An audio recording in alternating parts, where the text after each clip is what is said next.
Okay, we'll be moving on. Sorry, lol. I don't know why I just started wheezing there during that. Moving on. This will be week 4 day 3 match 3 game 1 first half between TE versus Wolves. We're gonna be able to see a prisoner alongside a patient here, Cordy and Mercenary, up against Pepe's opera singer. So let's move on straight towards the game.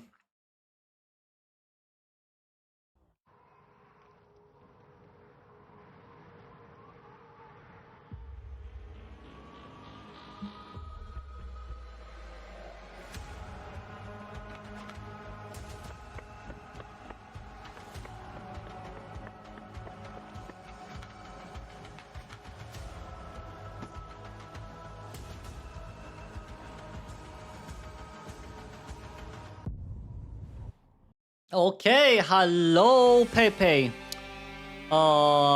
Who's the first chase?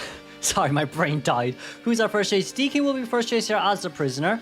Prisoner is gonna have quite a hard time here. Now, yes, we do have electrocution, and this is still an opera at the end of the day that we're taught. Hey, there we go. Very, very, very nicely done by D-King. We will be able to force a 4-second, well, an 8-second cooldown there for the Shadow Leap. But even so, I just feel like Prisoner vaulting over, that's gonna be still a hit registered. It is a little bit slower, right? Instead of getting hit 20 seconds in towards the game, we got it 30 seconds in towards the game, so I don't think it matters much for Pepe if you have a blink. Right now, moving on straight towards the other side, it doesn't really matter because it's still opera we're talking about, and it's Pepe's opera singer. So that is already a really fast down. Really, really, really fast down here from D-King's point of view. Because well, I mean, it's still prisoner at the end of the day we're talking about. Maybe if it was Composer, could have been a little bit more different. Haha, wink wink. But it doesn't really matter. I don't think Composer should be played. I won't lie, I genuinely don't think Composer should be played. Unless it's against an Ivy or something, but for now, XMX on his way to rescue. For XMX here, we do have to be careful from both sides. That it will be a normal hit, normal rescue. Can we maybe stall for enough time until our next electrocution is out? No, we're going to run straight away from Godkite just so we miss that hit, but it's okay because it's still going to register on straight towards this prisoner. Formal elimination here currently at 34.1%. We're currently going to link the Cypher machines here too, but this link only allows us to barely buy enough time, you know, for the survivors to get the Cypher machines done, because it's only 2 Cyphers and it's second chair. If it was 2.5, it'd be a bit different, but it's only 2. We do see 47 on the other side right now. He does have flywheel. He does have flywheel, but if we use a gun this early, there we go. There we go.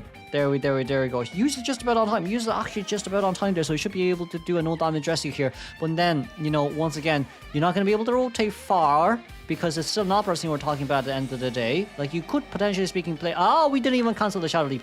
We tried. You know what? To be fair with you, we tried. Pepe! Blink down. Okay, blink down. No teleport. But blink has been consumed. We do see Cordy still decoding. So I guess at least the good news is, who just gunned me? Haha.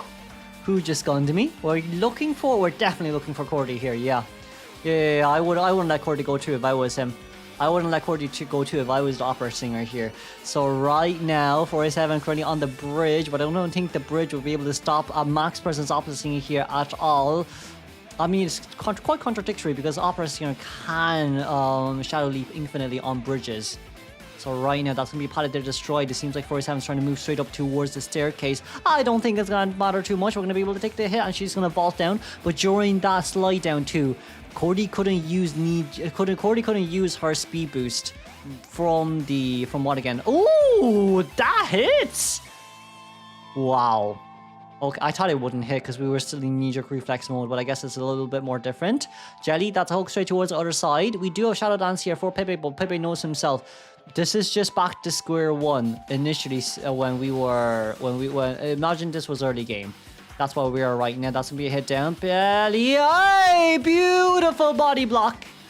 Beautiful body block. I really enjoy watching Pepe's opera singer. His opera singer will be considered the most smoothest opera. Fastest opera, I would say Alex, but smoothest is Pepe. Pepe's opera singer is just so smooth. Right now, there is XMX on the other side of the map, but this is a mercenary here. Oh, no way, right? Hold on, how? How? No, nah. Teleport? Wait a second, we're that confident. I guess Merc actually kind of couldn't get up because he does have 2 stacks of Shell Shock. So that's a 30% slower self-heal rate. I mean, he's already at 25%, so I think he might be actually able to get up on time here. Pepe, those dashes, Jesus Christ, Pepe. Head over. Oh, nothing there just yet. Hey, about 487. You know what? I'll clap for the side step. I'll applaud for the side step. Ain't gonna lie, the side step there was saying, oh, that's a vault over. And there goes down 487. Okay. Don't think Mercy got up, but then he got up the second after Jelly got eliminated. So that will be a formal elimination. I don't think we'll watch it any further, but that is a formal elimination. We've gone straight to our second half. We'll begin week 4 day 1 match 1 game 1 first half between TE and WBG. It's going to be Huang Guo Kehui and Perska here. It's a little bit more surprising that I'm able to see that prisoner from Perska again, especially after the last time it didn't went as well, and this is Pepe's opera, so I just feel like this might not go as well as we initially thought it would. But of course, this will be TE versus WBG for our very first game of week 4.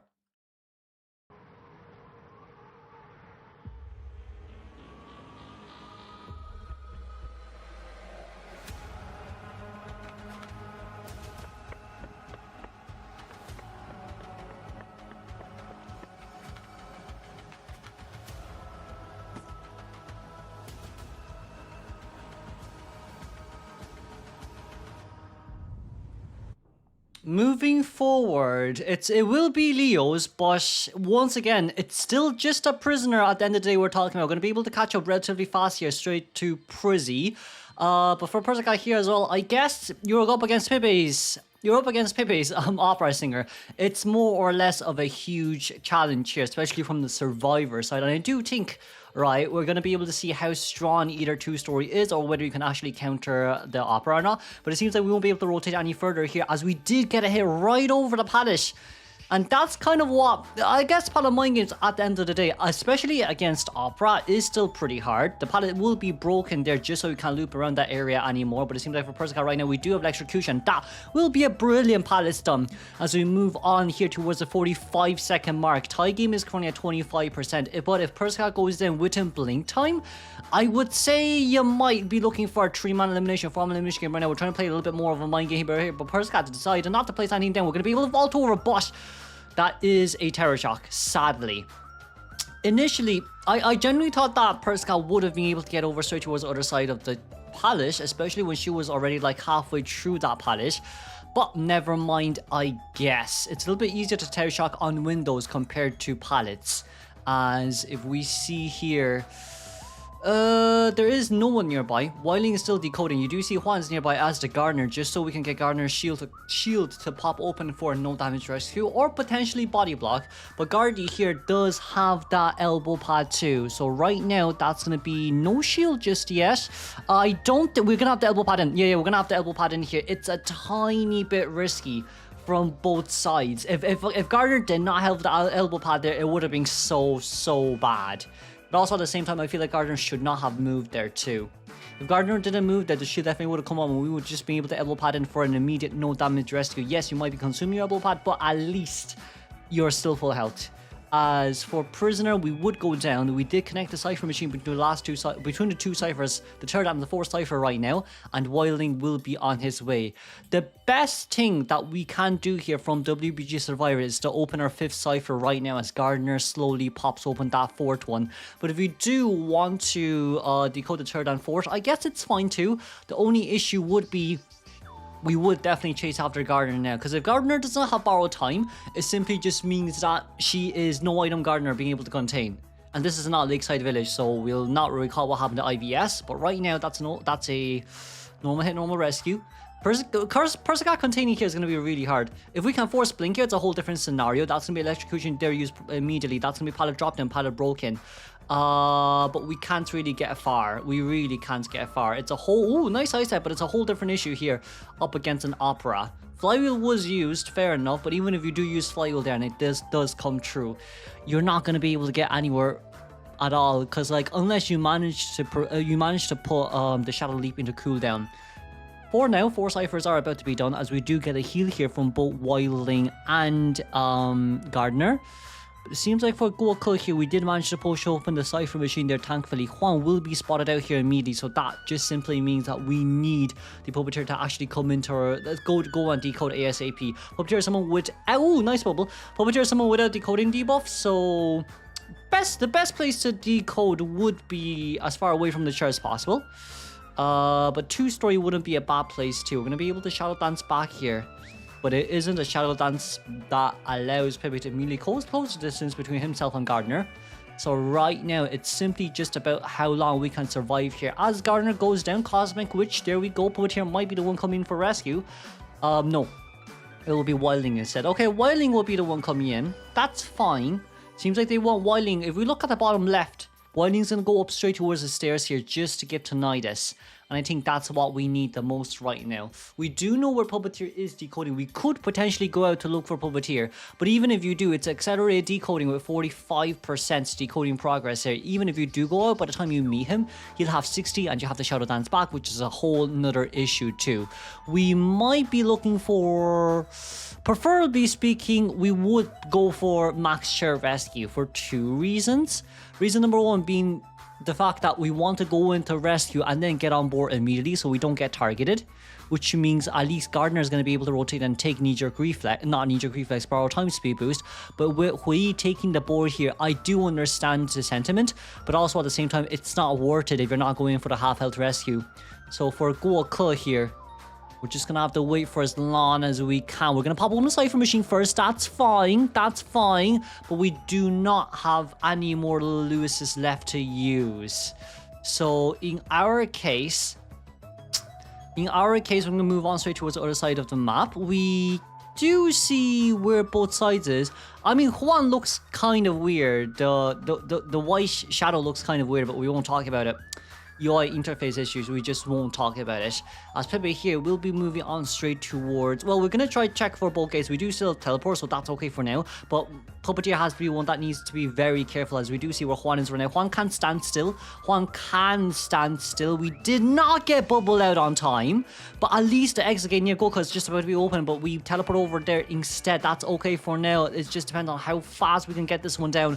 You do have Shadow Dance, but you want to save it for later, and there goes down Puppeteer. Wilding's currently opening the gate right now. Wilding's gate would be open just about on time, but it just depends on if Gardner can get out or can get up or not. Because if Gardner can't get up, we should be able to shield ourselves. We definitely will be able to shield ourselves. But right now, it seems like Wilding would be aiming for the chair. Wilding might get spotted out here a little bit early too. But it really just depends on how we can play this. We don't see Wilding nearby. We could potentially go back here. That's going to be Shadow Dance back. We do see where Juan is right now. That is a really weird Gardner. What it is. Okay, Wilding. The only slight issue here is we would like Gardner to go on. Gardner needs to rush herself to the gate. The moment she rushes herself in towards the gate, Pepe has no choice but to chase after Gardner, which is why we want that to happen. Hui has to be a little bit more careful. We cannot get hit during detention time. There's 10 seconds left on the clock right now as Gardner seems like she's going to be the one moving on straight towards Puppeteer. It seems like we did manage to get there as well. Okay, we could potentially get the gate open. There's only 2 seconds left until detention is over. We do see where Puppeteer is right now. We could use Little Lewis as Gardner is going to try force open the gate here as much as we can, but it seems like the shield will dissipate and the gate will be not open. It's at 97%, but at least we know that Puppeteer won't be able to make it out, but you need Wilding to actually come in on board to either heal Gardner or to open a gate. You can do both at the same time, of course. I'm not saying you can't, but right now Puppeteer might catch himself out of position here a little bit. Can we get towards the pallet? We cannot! And there goes Wilding. Wilding's on his way here. Thankfully, this is not a... Thankfully, this isn't. Hold on, we might just teleport over right now. We will teleport over right now. That's okay as we pick up the Gardner immediately, as Gardner is dead on chair. So this simply just means that Pepe is going to guarantee a 3-man elimination here, bare minimum. Goku should have been a tiny bit more careful here, but I do understand that we're up against an opera, which is why we try to see around the window to see where the hunter is going to come from. But right now, it will be a 3-man elimination for Pepe. Should have definitely been in time for WBG survivors, but Pepe just played better. Let's move on straight towards second half.